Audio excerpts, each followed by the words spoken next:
नमस्कार, आप सभी दर्शकों का बहुत बहुत स्वागत। आप देख रहे हैं जस्ट टीवी। मैं हूं नेहा शुक्ला। चर्चा द ट्रुथ एक बार फिर से इसके साथ आप सभी दर्शकों के सामने हाजिर हूं। चर्चा द ट्रुथ में इस बार का विषय है भारत की जो सुरक्षा एजेंसियां हैं या फिर भारत की जो रक्षात्मक प्रणाली है, पूरा जो डिफेंस मैकेनिज्म है, ये कितना केपेबल है, भारत के दुश्मनों को इससे कितना खतरा है, या फिर भारत पर जब कोई खतरा आए तो इस खतरे से निपटने के लिए भारत की ये जो डिफेंस एजेंसी हैं ये कितनी केपेबल है, खास करके ऐसे ज़माने में जब तकनीकी तौर पर युद्ध के जो है फैसले की बात कही जा रही है, जब पूरी दुनिया में चीन की जो है क्षमताओं पर काफ़ी चिंताएं दुनिया की अन्य महाशक्तियां भी जता रही हैं। अमेरिका के पास भी जो है जो टेक्नोलॉजी है डिफेंस से संबंधित वो अपने आप में जो है चौंकाती है, या फिर वो कहा जा सकता है कि वो सबसे आगे चल रहा है। लेकिन क्या भारत के पास भी जब तकनीक की बात करें तो वो सारी क्षमताएं हैं, या फिर भारत लगातार इस दिशा में खुद को मजबूत बना रहा है? इस स्पेस मिलिट्री कैपेबिलिटीज़ जो भारतीय डिफेंस एजेंसीज के पास है, इसको समझने के लिए आज हमारे साथ बहुत ही खास मेहमान जुड़ चुके हैं। Colonel Nitin, defence issues expert. आइए स्वागत कर लेते हैं चर्चा द ट्रुथ में। सर, बहुत बहुत स्वागत करती हूँ मैं आपका चर्चा द ट्रुथ। कोशिश करते हैं इस कार्यक्रम के जरिए कि किसी भी खास और महत्वपूर्ण विषय पर दर्शकों तक स्पष्ट जानकारी पहुंचाई जा सके। और क्योंकि इस वक्त भारत और पाकिस्तान में जिस तरीके से तनाव चल रहा है और दोनों ही देशों की जो सेनाएं हैं वो अपनी अपनी क्षमता की, अपनी अपनी शक्ति का प्रदर्शन करने पर ज़्यादा ध्यान लगा रही हैं। भारत की तरफ से अपने एयर पावर का प्रदर्शन किया जा रहा है, तो अभी हाल ही में लेटेस्ट जो डेवलपमेंट है, पाकिस्तान की तरफ से भी मिसाइल परीक्षण किया गया है, तो कैपेबिलिटीज़ का प्रदर्शन हो रहा है। लेकिन सबसे बड़ी बात स्पेस कैपेबिलिटीज़। मैं समझना चाहूँगी कि जो इंडियन मिलिट्री है उसकी जो स्पेस कैपेबिलिटीज़ है, यानी कि जो अंतरिक्ष की क्षमताएं हैं, क्योंकि पड़ोसी मुल्क चीन और चीन के साथ पाकिस्तान की गहरी दोस्ती, ऐसे में भारत की जो मिलिट्री स्पेस एफिशिएंसी है, इसे आप कैसे देखते हैं? हमारे दर्शकों के लिए कुछ बहुत ही खास जानकारियाँ। जी देखिए जी, जहाँ तक स्पेस की बात आती है, स्पेस जो है या अंतरिक्ष जो है, जो भी इसमें वॉरफेयर होता है, इसके कई पहलू होते हैं। जी एक पहलू है कम्युनिकेशन का, जैसे कि हमारे जो सैटेलाइट्स हैं या जो हमारे उपग्रह हैं, जो कम्युनिकेशन सैटेलाइट्स, इनसैट सीरीज के, जीसैट सीरीज के, जी वो भी स्पेस का हिस्सा है। फिर जो सर्वेलेंस के ऊपर बात आती है, तो सर्वेलेंस के लिए जो सैटेलाइट्स हैं, जिसको हम लोग अधिकतर कॉमन भाषा में स्पाई सैटेलाइट्स भी कह सकते हैं, वो रिमोट सेंसिंग सैटेलाइट्स हैं। जी फिर बात आती है नेविगेशन के लिए, तो जीपीएस सैटेलाइट्स हैं, ये सब स्पेस का हिस्सा है। फिर मेट सैटेलाइट्स है मीटेरोलॉजिकल डेटा के लिए। जहां तक आर्मी या जो हमारे डिफेंस सर्विसेज की रिक्वायरमेंट है, दो पहलू पे आती है। पहला पहलू है स्पेस के ऊपर में इज कम्युनिकेशन। जी ये जो सैटेलाइट्स हैं communication, they are geostationary satellites, यानी कि जब भी पृथ्वी घूमेगी उसके साथ में अपनी जगह पे स्थिर रहेंगे। जी उनकी ऊंचाई करीबन 30,000 किलोमीटर होती है धरती के ऊपर। वो जैसे आपका इंटरनेट हो गया, ब्रॉडबैंड सर्विसेज हो गई, टेलीकम्युनिकेशन सर्विसेज, उनके लिए होते हैं। जी जी उसमें हम भी मिलिट्री ऑल्सो यूजेस इट। फिर बात आती है जिसके लिए हम अधिकतर जो कहते हैं कि स्पेस का इस्तेमाल सर्वेलेंस के लिए, वो आते हैं रिमोट सेंसिंग सैटेलाइट्स। ये वो सैटेलाइट्स हैं जो कि पृथ्वी का एक कहते हैं लो अर्थ ऑर्बिट, लियो, इसको कहते हैं लियो ऑर्बिट्स, उसके ऊपर एक ऑर्बिटल पाथ में नियर पोलर ऑर्बिट में पृथ्वी के चक्कर लगाते रहते हैं। जी इनको कहते हैं रिमोट सेंसिंग सैटेलाइट्स, जिसको अगर हम सिविल में इस्तेमाल करें तो वो रिमोट सेंसिंग के लिए आ जाते हैं, जो कि लैंड यूज के लिए, एग्रीकल्चरल यूज के लिए, ओशियोग्राफिक यूज के लिए। जी और जो मिलिट्री में आते हैं तो we call them spy satellites.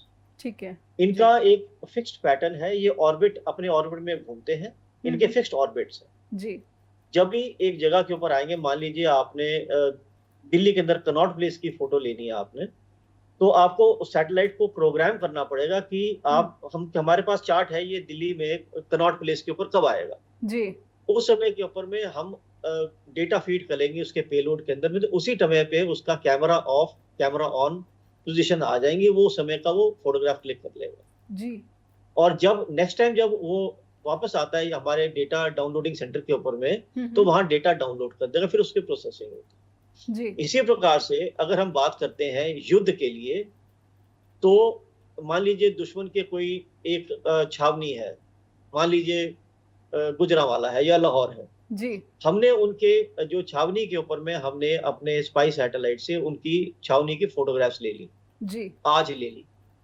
और जब हमको मालूम है आज की डेट में उनके यहाँ पे क्या क्या असला है वो हमको नजर आ जाएगा। आज से मान लीजिए नेक्स्ट टाइम जब हम सैटेलाइट के द्वारा वहां से फोटोग्राफ लेते हैं, आज से मान लीजिए 4 दिन या 6 दिन या 10 दिन के बाद में, जब भी सैटेलाइट उधर आता है या किसी और सैटेलाइट से लेते हैं, हम उसको कंपेयर करेंगे तो वहां लगेगा वो गाड़ियां तो है ही नहीं, वहां पे टैंक और तोपे तो है ही नहीं। जी। तो जायज बात है वहां से निकल गई होंगी, कैंट खाली हो गया होगा। तो इस किस्म से हम इन्फ्लुएंस ड्रॉ करते हैं। जी। यहाँ पे मैं बताना चाहूंगा ये जो स्पाई सैटेलाइट्स वगैरह हैं, ये मिलिट्री पर्पसेस के लिए है, ये मिलिटेंसी पर्पसेस के लिए नहीं है। जैसे लोग कह रहे हैं, मैंने पेपर में पढ़ा था कि जी अगर सैटेलाइट्स होते तो शायद हमारा टेररिस्ट अटैक एवर्ट हो जाता। ये इंसानों को पिकअप करने के लिए नहीं है, ये लार्ज टारगेट्स को पिकअप करने के लिए। जी। इसके अलावा मैं बताना चाहूंगा कि चंद एक टर्म्स हैं इसके अंदर में, जी, जो मैं आपसे आपके और आपके दर्शकों को बताना चाहूंगा। पहला टर्म होते हैं ऑर्बिट। ठीक है। वो पाथ जिससे कि जो सैटेलाइट है वो पृथ्वी के चक्कर लगा रहा है, ऑर्बिटल मतलब पोलर ऑर्बिट में चक्कर लगा रहा है, उसको कहते हैं, जो फिक्स्ड पाथ को कहते हैं ऑर्बिट। ठीक है। यानी कि इस पे आएगा दोबारा है। दूसरा क्या है कि अगर आज वो कनॉट प्लेस के ऊपर था सैटेलाइट, तो नेक्स्ट ऑर्बिट में हो सकता है वो यहाँ ना होकर के चेन्नई के ऊपर हो, नेक्स्ट ऑर्बिट में हो सकता है वो ऑस्ट्रेलिया के ऊपर से कहीं जा रहा हो। ठीक है। नेक्स्ट ऑर्बिट में हो सकता है कहीं और से जा रहा हो। लेकिन जब वो नियरेस्ट आएगा वापस कनॉट प्लेस के ऊपर में, मान लीजिए आज 10 बजे सुबह आया, तो कल नेक्स्ट टाइम जब 10 बजे एग्जैक्टली कनॉट प्लेस पर आएगा, हम उसको कहते हैं, क्योंकि रिपीट हो रहा है, उसको कहते हैं रेपिटिविटी। जी। ये हो सकता है ये 15 दिन की हो, 20 दिन की हो। नेक्स्ट होता है रीविजिट। जी। यानी वो कनॉट प्लेस के ऊपर तो नहीं आया लेकिन आसपास आ गया, मान लीजिए वो चांदनी चौक, मान लीजिए वो द्वारका पे आ गया। ठीक है। तो वो अपने कैमरा के एंगल को चेंज करके कनॉट प्लेस की फोटो ले सकता है, यानी कि दोबारा उस इलाके में विजिट किया उसने, उसको कहते हैं रीविजिट। जी। ये बड़ी इंपॉर्टेंट टर्म्स है। बिल्कुल। फिर मैंने बताया कैमरा को एंगल टिल्ट करते हैं तो रिविजिट का काम आ जाता है। फिर एक टर्म आती है रेजोल्यूशन। जी। कि कैमरा की क्या क्षमता है, फोटो कितनी डेप्थ में फोटोग्राफ लेने की, कितना डिटेल ले सकता है, उसको कहते हैं रेजोल्यूशन।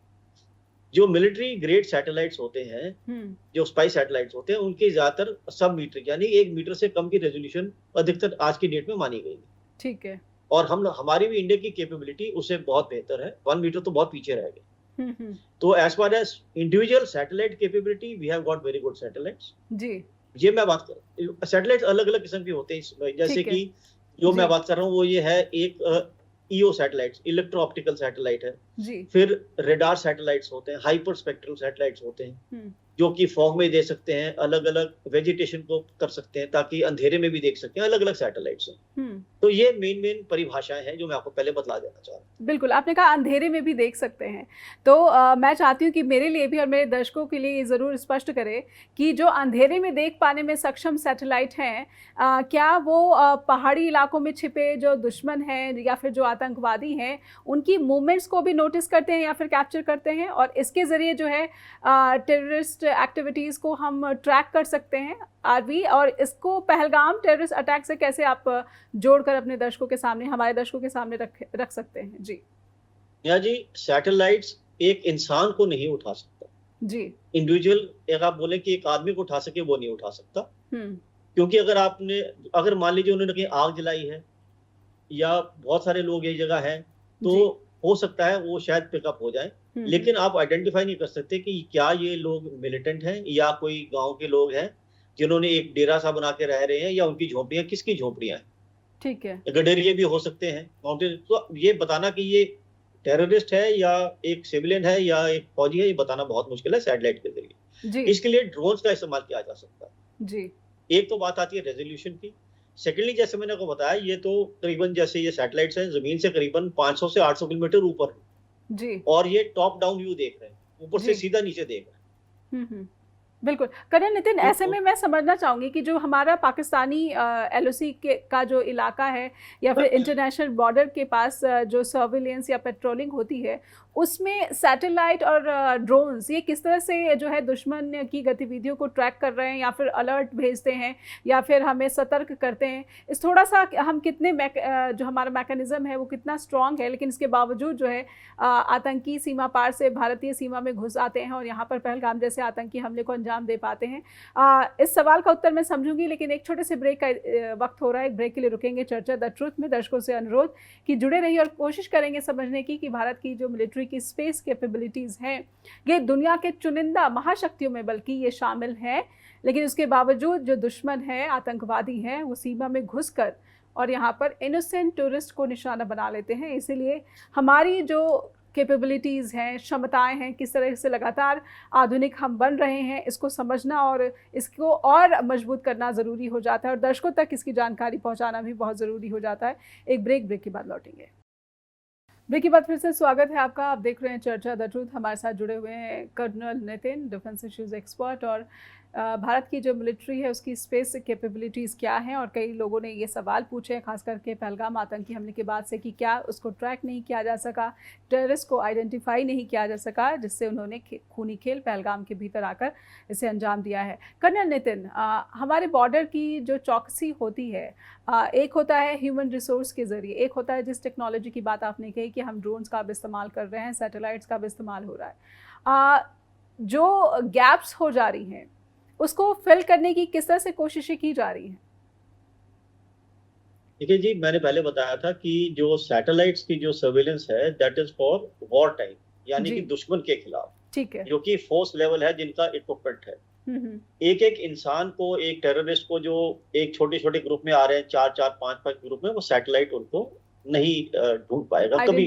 हमारा क्या, किसी भी, हमारा नहीं, दुनिया का कोई भी सैटेलाइट एक इंसान को आइडेंटिफाई नहीं कर सकता कि ये इंसान क्या, ये टेररिस्ट है, सिविलियन है, नहीं बता सकता।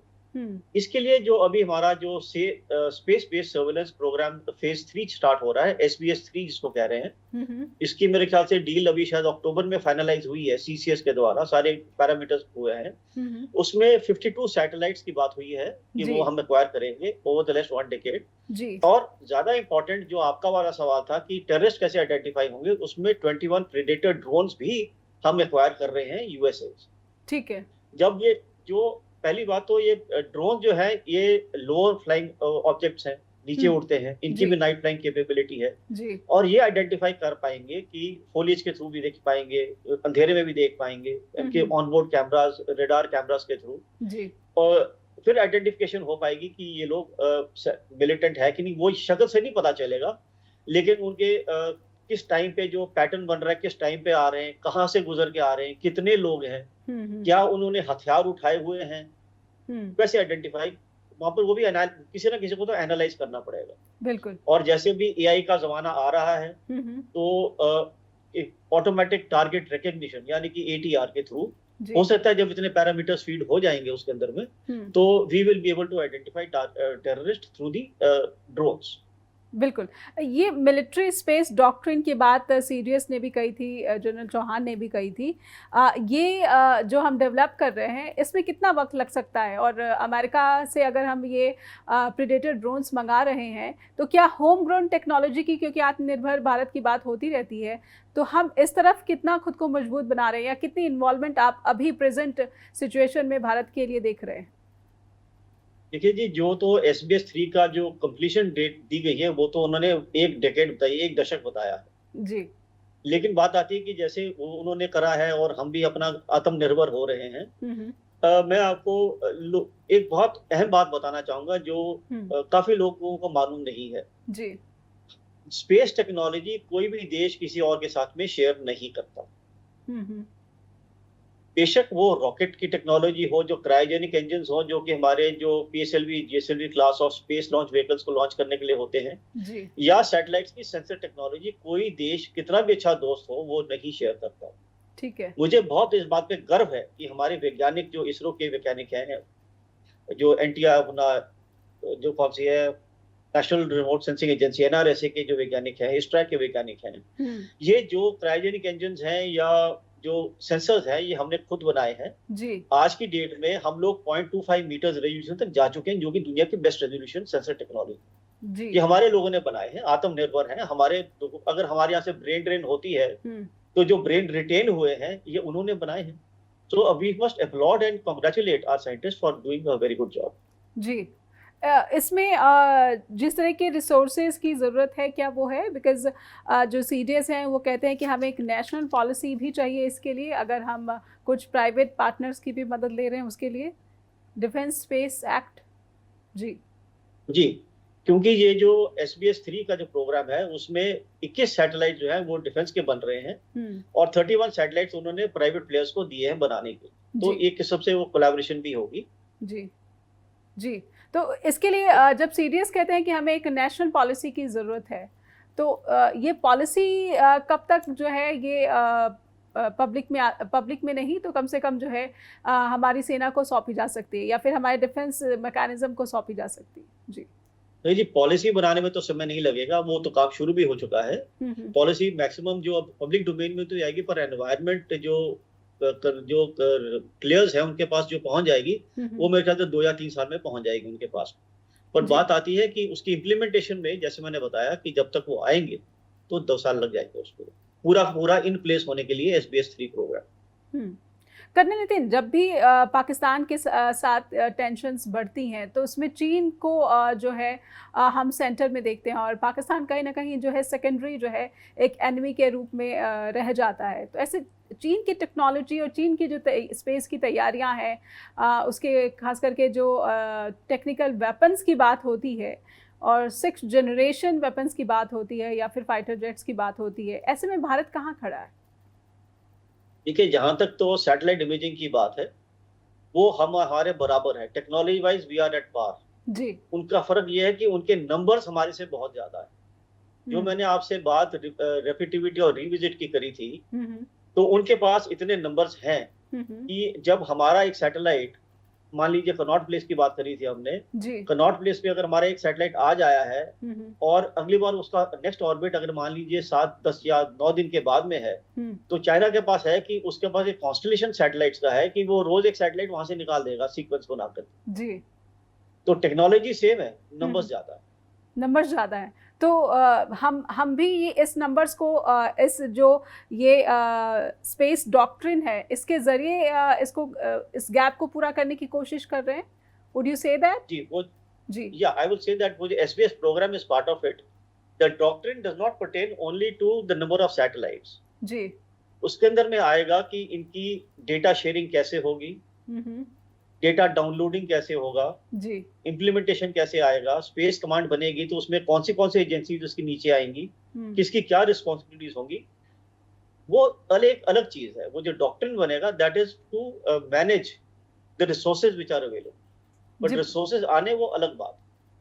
बिल्कुल, क्योंकि भारत एक ऐसा मुल्क है जो उसकी एक सीमा जो है चीन के साथ विवादित सीमा का विवाद है, पाकिस्तान के साथ सीमा का विवाद है, अन्य जो देश हैं, बांग्लादेश के साथ एक जिस तरीके से टेंशन्स सामने आ रहे हैं।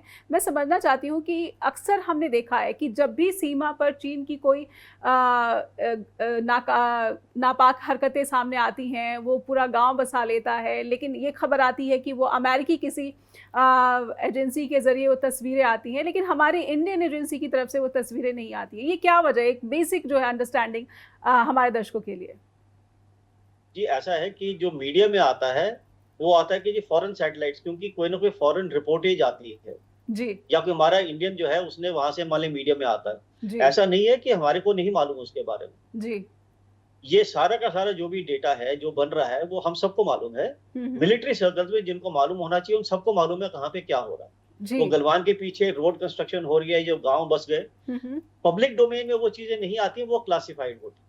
पब्लिक डोमेन में वो आता है जो कि मान लीजिए कोई अपने आप से कोई काम कर रहा है या कोई न्यूज चैनल है जो अपने काम से काम कर रहा है और उनके पास में उन्होंने डेटा एक्वायर करके काम करा है, तो पब्लिक डोमेन में वो आएगा। ऐसा नहीं कि ये हमको मालूम नहीं, ठीक है, मालूम सब है हमें और बहुत जरियों से मालूम है।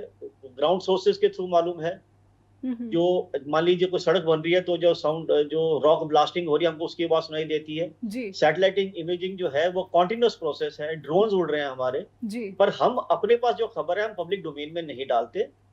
जो आती है वो रिपोर्टर्स के थ्रू आती है या आपके जैसे चैनलों के थ्रू आती है जिनके कोलैबोरेशन है, जिन्होंने डेटा एक्वायर करके उसको एनालाइज किया। हमारा वाला जो इन्फॉर्मेशन वो पब्लिक डोमेन में नहीं आएगी।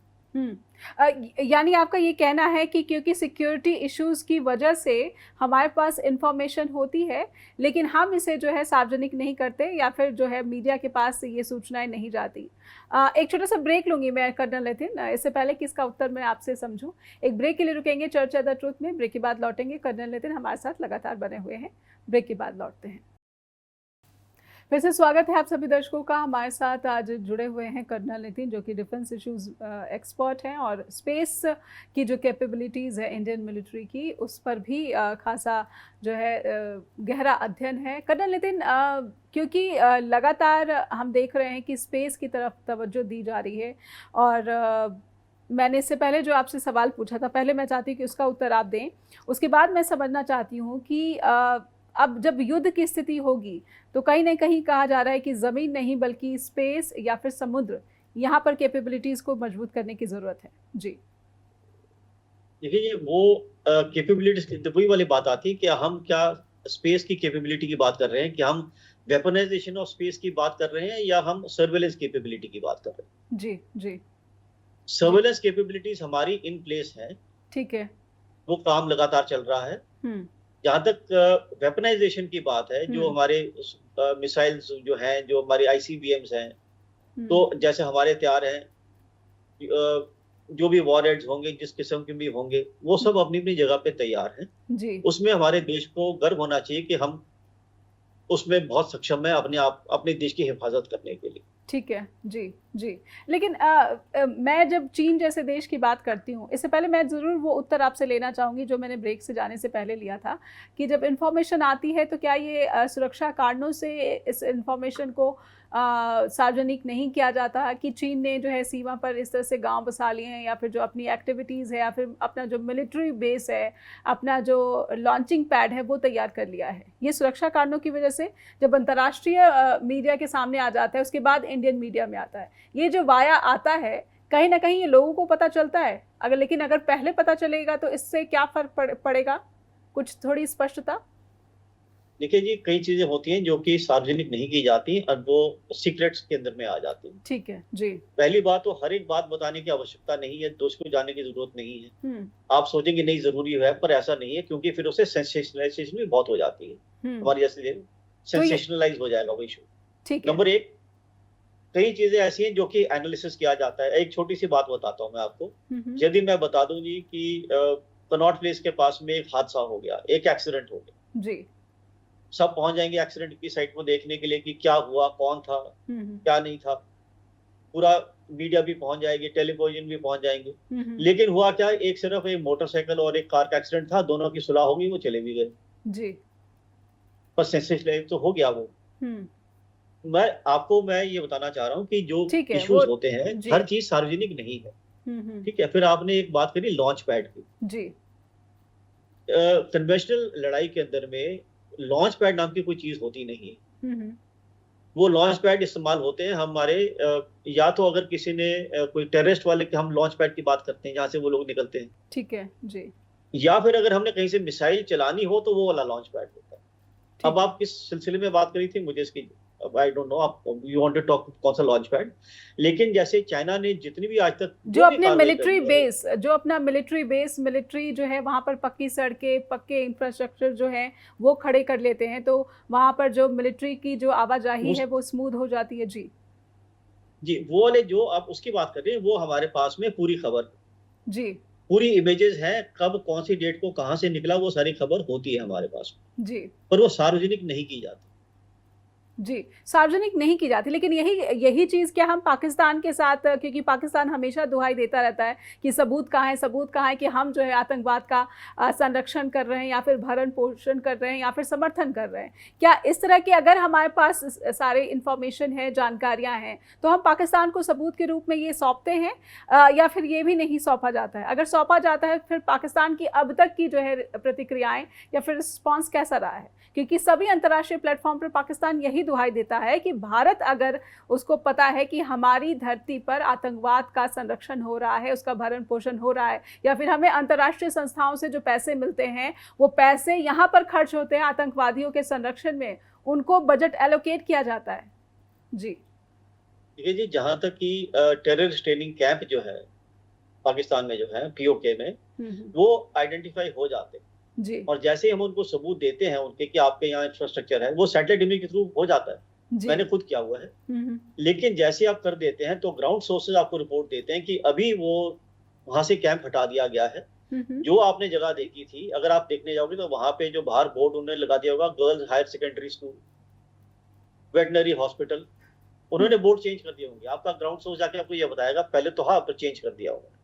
लश्कर तैयबा का पहले बोर्ड लगा था, निकाल के भी government girls higher secondary school का बोर्ड लग गया। ठीक है, तो जैसे सबूत जाएंगे वो लोग अपना कैंप चेंज कर देंगे। कैंप ऐसा नहीं है कि कोई बहुत लंबा चौड़ा कैंप होता है, उसमें 2-4 एक बैरक जैसी लोकेशंस होंगी, थोड़ा सा ट्रेनिंग ग्राउंड होगा, एक छोटी सी फायरिंग की रेंज बनाई होगी। जरूरी है कि उनके आसपास में जो एक फेंसिंग लगी होगी जी, जहाँ पे ये टेररिस्ट की ट्रेनिंग कर रहे होंगे, उन्हीं के साथ उनके मतलब बगल वाली बैरक के अंदर में उन्होंने फौजी भी रखे होंगे जी। अच्छी उनकी बात यह है कि वो जो आर्मी के जो ट्रेनिंग वाले जो लोग हैं वो और रिक्रूट जो ट्रेन हो रहे हैं वो एक साथ नहीं रहते, उनके बैरक्स अलग अलग जी। तो ये जो स्ट्रैटेजी तो, उनकी है ये स्ट्रैटेजी है वो लगातार इसी वजह से जो है सबूत मांगते रहते हैं, क्योंकि उनको पता है कि उन्होंने पहले से ही जो एक फुल प्रूफ स्ट्रैटेजी बना रखी है। इसका तोड़ क्या होना चाहिए and how we are preparing for it जी। You see, you cannot prepare for this because अगर मैंने कोई काम किया है तो पहली बात कहते हैं ना, there is no perfect murder but people try for a perfect murder जी। उसी प्रकार से अगर मैं कोई काम कर रहा हूँ तो मैं भी तो 100% कोशिश यही करूंगा कि मेरा कहीं पे भी कोई सबूत ना छूटे जी। मैं अगर कुछ करूंगा तो मैं यहाँ से निकल के निकलूंगा। जैसे आपने लॉन्च पैड की बात करी जी, लोग अक्सर कहते हैं कि जाके उनके लॉन्च पैड डिस्ट्रॉय कर दो।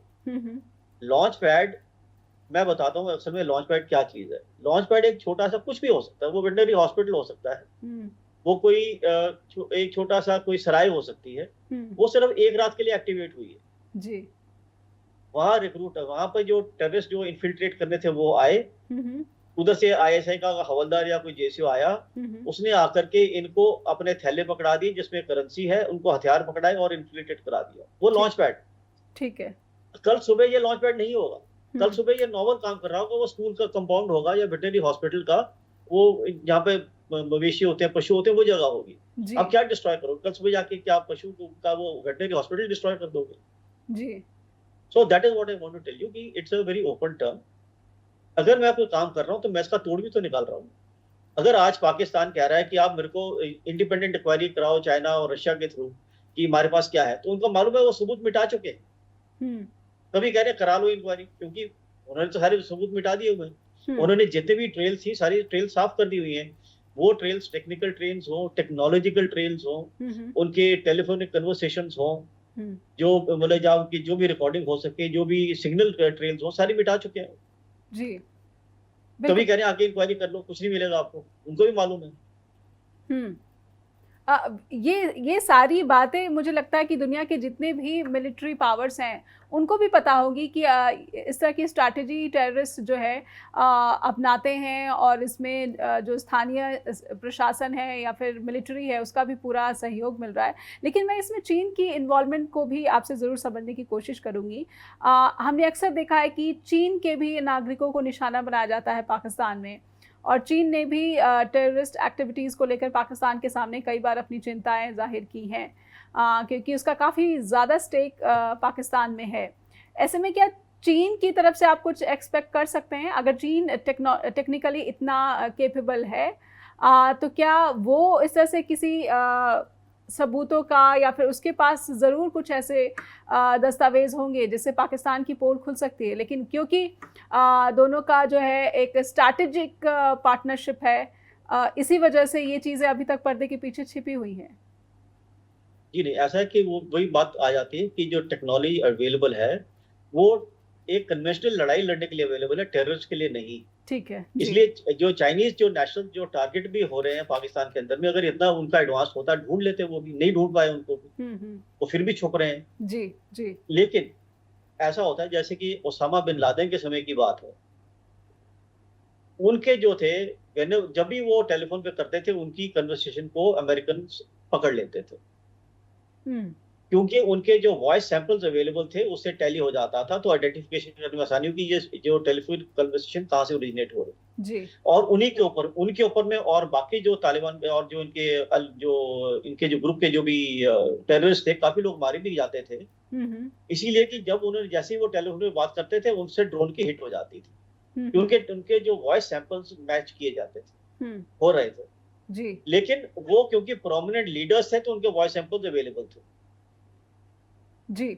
ऐसे में मेरे ध्यान में अभी इज़राइल ने एक अटैक को अंजाम दिया था जो कि पेजर अटैक था, और उसने हमास के कई जो है टेररिस्ट है उसको निशाना बनाया था, और इस टेक्नोलॉजी की ट्रंप ने भी काफ़ी तारीफ़ की थी जब वो बिन्यामिन नेतन्याहू से मिले थे। इंडियन टेक्नोलॉजी की इसलिए अब मैं बात को समझने की कोशिश आगे बढ़ाऊंगी, लेकिन इशारा हो रहा है छोटे से ब्रेक का। एक ब्रेक के लिए रुकूंगी और ब्रेक के बाद हमारे साथ कर्नल नितिन लगातार जुड़े हुए हैं। टेक्नोलॉजी अगर लगातार हमारी मजबूत बनती रहे, आधुनिक बनती रहे, तो इससे दुश्मनों के हौसले ज़रूर पस्त किए जा सकते हैं। ये सभी का मानना है जो भी भारत से प्रेम करते हैं या फिर समर्थन करते हैं या फिर आतंकवाद के खिलाफ ही लड़ाई में जो है डट कर खड़े रहने की बात करते हैं, अपनी प्रतिबद्धता जताते हैं। हालांकि ट्रंप और मोदी लगातार आतंकवाद के खिलाफ लड़ाई में प्रतिबद्धता की बात तो करते हैं, लेकिन कहीं ना कहीं जिस तरीके से बयान सामने आ रहे हैं, अमेरिका ने दर्शा दिया है कि ये इंडिया की प्रॉब्लम है, चाहे पाकिस्तान में बेस्ड टेररिस्ट आउटफिट्स क्यों नहीं भारत में आकर लोगों को निशाना बना रहे हैं, लेकिन इससे निपटना अकेले भारत को ही होगा, जो किसी न किसी तरीके से भारत के लिए अच्छा ही है। उसकी विदेश नीति पर किसी भी दूसरे देश का प्रभाव नहीं है, इससे स्पष्ट हो जाता है। एक ब्रेक के बाद लौटते हैं। फिर से स्वागत है आपका। आप देख रहे हैं चर्चा द ट्रुथ और हमारे साथ कर्नल नितिन लगातार जुड़े हुए। कर्नल नितिन, हमने स्पेस कैपेबिलिटीज़ को तो समझा ही, लेकिन एक इंटरेस्टिंग जो अटैक मैंने ब्रेक पर जाने से पहले आपके सामने रखा था कि पेजर अटैक, इसकी भी काफ़ी जो है चर्चा हुई थी। इसमें कोई दो राय नहीं है, कोई शक नहीं है, दुनिया के किसी भी देश को शक नहीं होगा कि इजराइल तकनीक के मामले में काफ़ी जो है केपेबल है, बल्कि एडवांस भी है। इस तरह की किसी टेक्नोलॉजी क्या भारत में, आत्मनिर्भर भारत में हम देख सकते हैं अगले 10 से 15 सालों के बीच कम से कम, या फिर उससे जल्दी? नेहा जी, ऐसा है कि it is a man behind the machine, it is a man behind the weapon. देखिए, टेक्नोलॉजी एक जगह है और ऐसे टेक्नोलॉजी को इस्तेमाल करने के लिए एक खुराफाती दिमाग होना बहुत जरूरी है जी। It is not only machine, machine तो बहुत होती है, आप उसको इस्तेमाल कैसे करते हैं। ठीक है। जो इजराइल ने इस्तेमाल करा, उन्होंने एक प्लानिंग, एक स्ट्रैटेजी के हिसाब से उस टेक्नोलॉजी कोई खास कोई टेक्नोलॉजी नहीं थी जी, बड़ी आम सी टेक्नोलॉजी है, लेकिन उन्होंने कहाँ जाकर के कैसी कंपनी एक्वायर करी, जिसके शेल कंपनी बनाई, उस शेल कंपनी के लिए उन्होंने बिड लोगों से, जैसे ये जो अपना हमास वगैरह ने जो उनके लिए जो ऑर्डर किए, हिजबुल्लाह ने जो भी पेजर अपने एक्वायर करने के लिए उन्होंने बिड्स डाली, उन्होंने लोएस्ट बिड दी, और ये कोई छोटा नहीं था। और उसके बाद में इतने लंबे समय के बाद में उन्होंने पेजर्स बनाए, भेजे, ये शेल कंपनी के थ्रू हुआ। तो ये खुराफात है, ये टेक्नोलॉजी नहीं जी।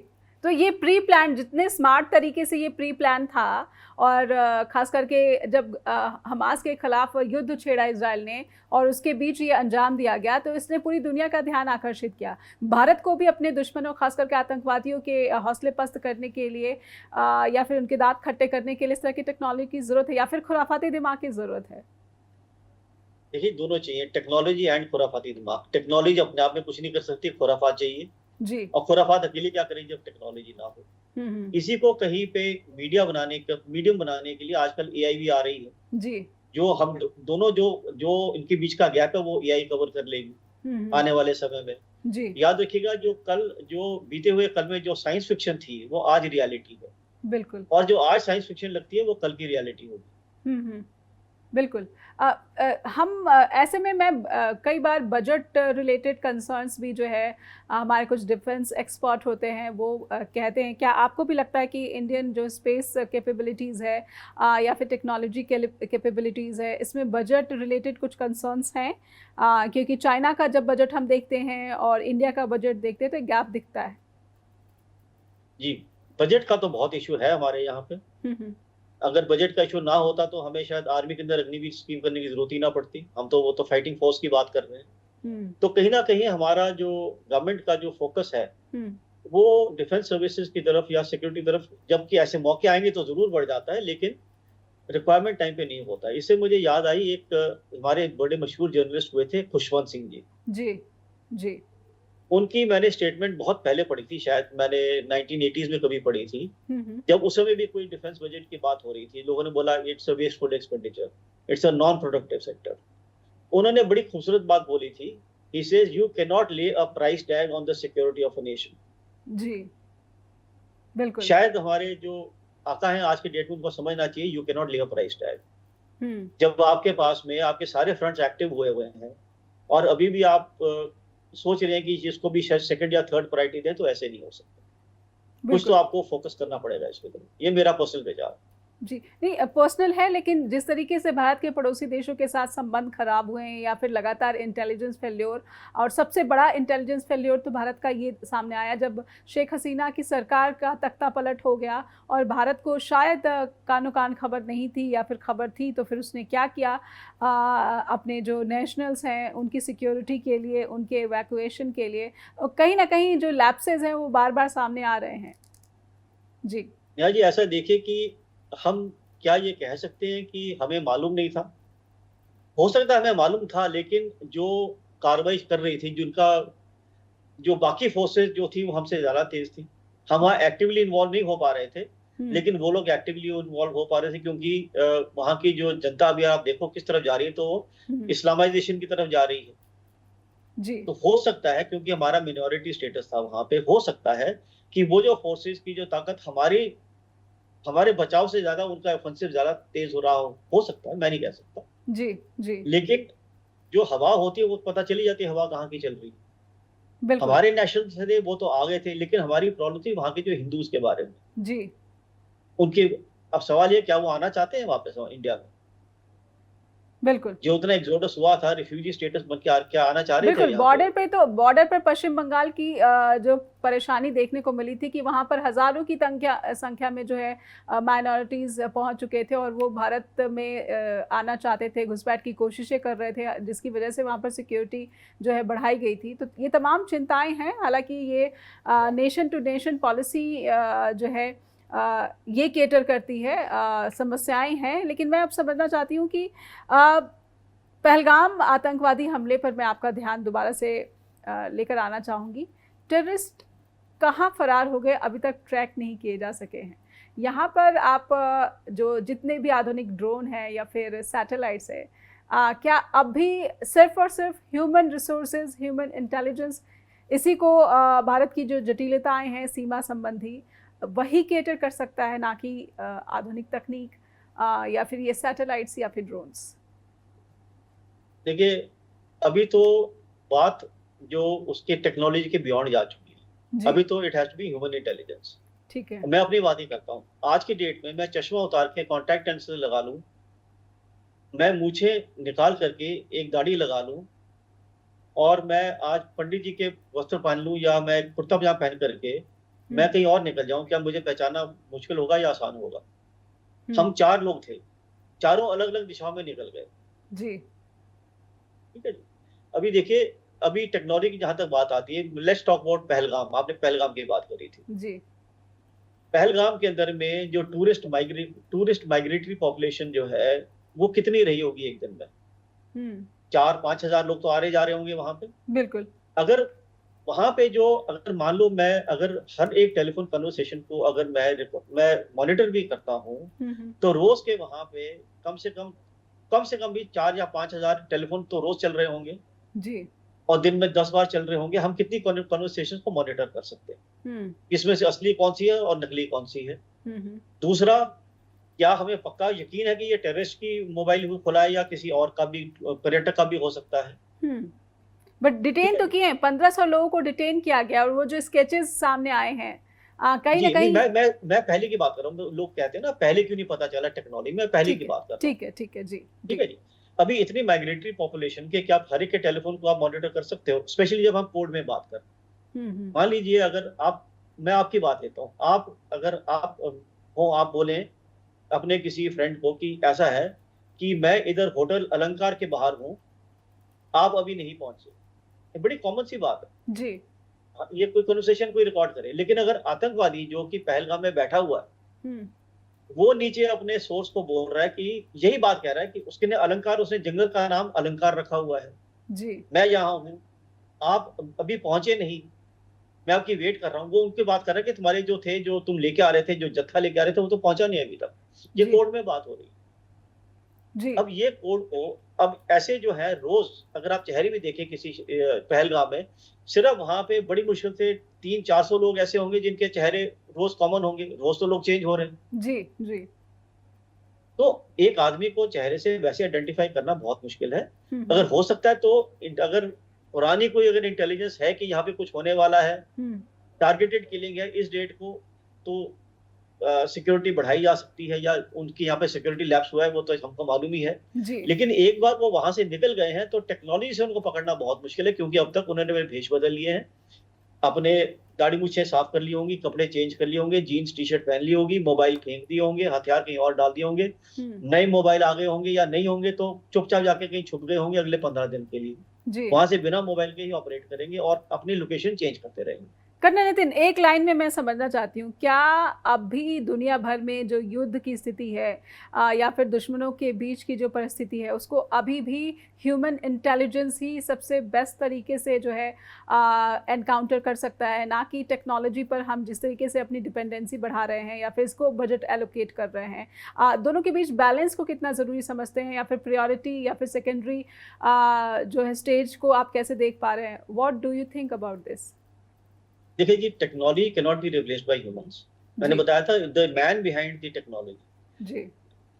जो आदमी है, एनालाइज तो इंसान को ही करना पड़ेगा कि इनपुट्स बहुत हैं जी, लेकिन वो सारी इनपुट्स जो अलग अलग सोर्सेज के थ्रू आ रही है, टेक्निकल इंटेलिजेंस के थ्रू आ रही हैं, इस टेक्निकल में वो सिग्नल इंटेलिजेंस की मतलब टेलीफोन से आ रही है, रेडियो कम्युनिकेशन से आ रही है, या सैटेलाइट के थ्रू आ रही है, इन सब को एक साथ करना, अलग अलग एजेंसी से इनपुट्स आ रही हैं, वो बीएसएफ के थ्रू आ रही हैं, वो अपना लोकल पुलिस के थ्रू आ रही हैं, या वो ग्राउंड सोर्सेज के पार से आ रही हैं। इन सब को बैठ करके किसी ना किसी इंसान को ही बैठ के इसको वर्कआउट करके देखना पड़ेगा, इसमें नकली इनपुट क्या है और असली क्या है। जी, रियल तो थ्रेट क्या है वो पहचानना।